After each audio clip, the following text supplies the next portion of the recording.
qué tiempo estás en esto de la música ya? ¿Qué tiempo? Mira, yo empecé hace 4 años ya creo. Sí, de ahí, como pasó esta pandemia y todo, entonces dejé, pues sí, recién estoy retomando. A todo esto, ¿cómo trató esta pandemia? Cuéntanos.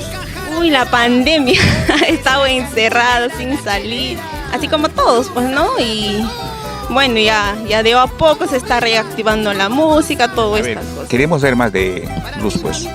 Dime, Luz, ¿cómo es un domingo en casa, Luz? Un domingo en mi, en mi casa. Bueno, más antes, normal salía los fines de semana y todo eso, pero ahora por la pandemia no salgo, estoy en mi casa, o sea, en mi trabajo vivo, o sea, prácticamente vivo allí, pues, no salgo mucho.